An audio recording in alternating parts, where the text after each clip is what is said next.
ভারত বাংলাদেশ বলাই যায় এক ধরনের উত্তেজনা চলছে। সেই উত্তেজনার মধ্যে সীমান্তে আরও একজন হত্যা হলেন। প্রথম আলোর খবর, পঞ্চগড় সীমান্তে বিএসএফের গুলিতে বাংলাদেশি নিহত। পঞ্চগড় সদর উপজেলার মমিনপাড়া সীমান্তে ভারতীয় সীমান্তরক্ষী বাহিনী বিএসএফের গুলিতে এক বাংলাদেশি নিহত হয়েছেন। আজ শুক্রবার সকালে বাংলাদেশের সীমানার মধ্যে লাশ পড়ে থাকতে দেখেন স্থানীয় লোকজন। পরে দুপুরে লাশ উদ্ধার করে থানায় নিয়ে যায় পুলিশ। নিহত যুবকের নাম আনোয়ার হোসেন। তিনি জেলার তেঁতুলিয়া উপজেলার দেবনগর ইউনিয়নের দেবনগর আমজুয়ানি এলাকার রফিকুল ইসলামের ছেলে।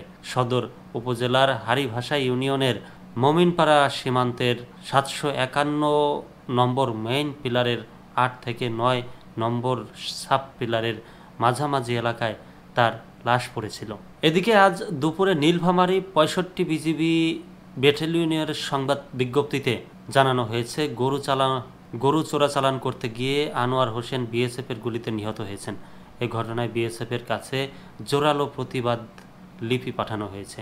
আজ ভোর 5:15টার দিকে ওই এলাকায় গুলির শব্দ পেয়েছিলেন স্থানীয় বাসিন্দারা। হারিভাষা ইউনিয়ন পরিষদের চেয়ারম্যান সাইদ নুরি আলম বলেন, আজ সকালে স্থানীয় লোকজন মমিনপাড়া সীমান্তে লাশ পড়ে থাকতে দেখেন। পরে ঘটনাস্থলে সদর থানার পুলিশ সদস্যরা আসেন।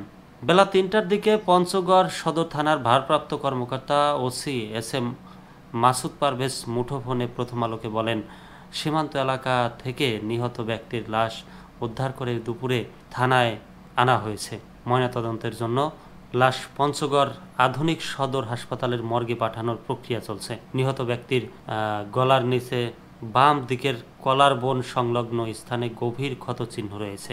সেটি গুলি নাকি অন্য কিছুর ক্ষত তা ময়নাতদন্তের প্রতিবেদন পেলে বোঝা যাবে।